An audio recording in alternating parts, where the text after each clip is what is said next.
माननीय राकेश सभापति महोदय, यस, आज इतिहास के जिस दलहीज पर 10 मिनट। वह सामान्य दलहीज नहीं है। सभापति महोदय, जिन 3 कानूनों को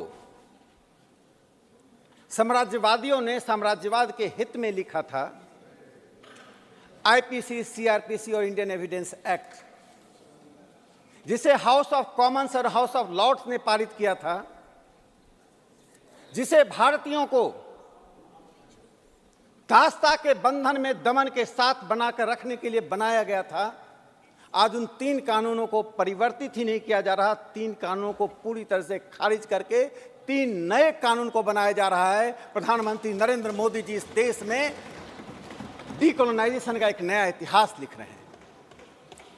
सभापति महोदय, इन कानूनों को बनाने में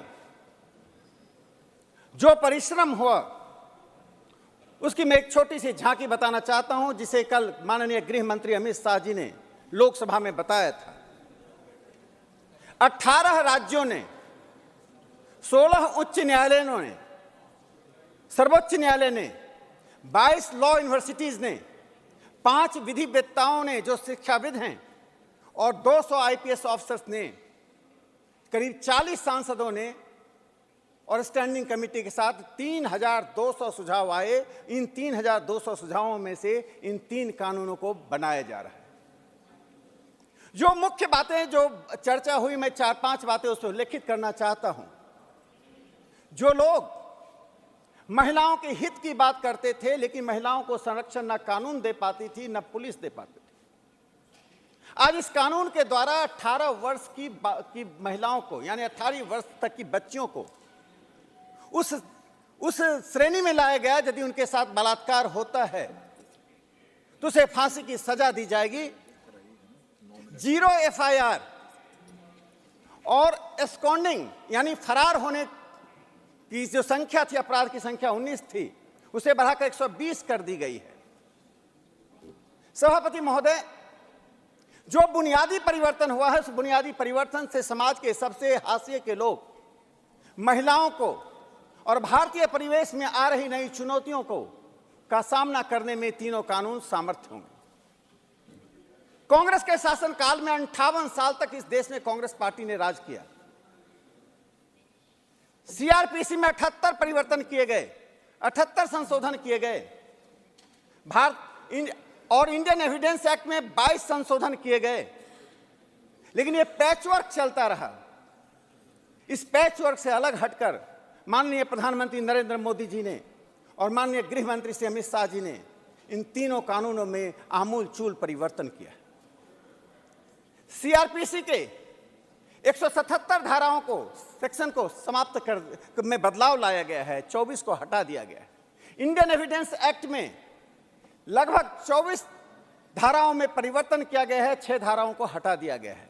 इन सभी बातों को कहते हुए मैं जिस बात को रेखांकित करना चाहता हूं, लोकतांत्रिक तरीके से इस देश के हित में, इस देश के संदर्भ में जो 3 कानून बने हैं, उसका आधार क्या है? पहले आधार दमन था और दासता थी, अब आधार मानवीयता और मानवाधिकार है। इन कानूनों के द्वारा मानवाधिकार को संरक्षित करने की पूरी कोशिश की गई है। हर व्यक्ति यहां महसूस करे कि न्याय से दंड निकलता है, पहले दंड से न्याय निकलता था। तो पहले रूल बाय लॉ था, अब रूल ऑफ लॉ है। यह एक बड़ी बुनियादी परिवर्तन इन 3 कानूनों के द्वारा किया गया है। सभापति महोदय, इस देश में ब्रिटिश राज सत्ता का अंत 1947 में हुआ। 47 में अंत होने के बाद यह उम्मीद जताई गई थी कि इस देश की मानसिक स्थिति को देखते हुए, इस देश के संदर्भ को देखते हुए, इस देश के इतिहास और विरासत को देखते हुए कानूनों में परिवर्तन किया जाएगा। लेकिन बड़ा सवाल उठता है, जो लोग आज सदन में नहीं हैं, उनसे वे बाहर हैं, लेकिन देश उनसे सवाल पूछेगा कि आपने परिवर्तन क्यों नहीं किया? पहले मुझे लगा कि वे आलस्य का भाव था, उनमें वह जोर नहीं था कि चीज को परिवर्तन कर सके। लेकिन जब मैंने राज्यसभा की बहस को देखा, उसकी 3 घटनाओं का उल्लेख करना चाहता हूं। 19 अगस्त 1959 को जी रामचंद्रन जी ने राज्यसभा में एक सवाल उठाया, क्वीन विक्टोरिया, जॉर्ज पंचम की मूर्तियां इस देश में क्यों लगी हुई हैं? सरकार के पास जवाब नहीं था। सरकार ने कहा कि हमारे पास, हम खाली स्थान नहीं छोड़ना चाहते हैं, जब नई मूर्तियों का निर्णय होगा तो इन्हें हटाएंगे। उस वक्त की सरकार को यह एहसास नहीं हो पाया कि ये क्वीन विक्टोरिया कौन है, ये जॉर्ज पंचम कौन है। इनके कारण ही जालियांवाला बाग कांड हुआ, इनके कारण ही शहीद शहादत हुई, इनके कारण ही हजारों लोग जेल में बंद हुए। लेकिन 12 साल तो तब था जब 59 में सवाल हुआ। 30 मार्च 1966 को इसी राज्यसभा में श्री अटल बिहारी वाजपेयी जी ने जब सवाल खड़ा किया कि जॉर्ज पंचम की मूर्ति क्यों लगी हुई है, और वाजपेयी जी ने सरकार को चेताते हुए कहा, क्या हम अब उनके उस प्रतिमा पर चारकोल लगाने की आप प्रतीक्षा कर रहे हैं? तो सरकार का जवाब था, अभी निर्णय नहीं हुआ कि उस मूर्तियों को हटाएं। उसके बाद 1969 में 5 मार्च 1969 को श्री दत्तोपंत ठेंगड़ी जी ने इसी राज्यसभा में सवाल खड़ा किया कि नॉर्थ ब्लॉक और साउथ ब्लॉक में कितने ब्रिटिश क्राउन के सिंबल्स लगे हुए हैं, कितने पिलर्स पे सिंबल्स लगे हुए हैं। सरकार का जवाब था कि 4 पिलर्स पर सिंबल्स हैं और नॉर्थ ब्लॉक साउथ ब्लॉक के दीवालों पर कॉमनवेल्थ और ब्रिटिश सिंबल्स लगे हुए हैं। सरकार के पास जवाब था कि उचित समय आने पर हम इन संकेतों को हटाएंगे।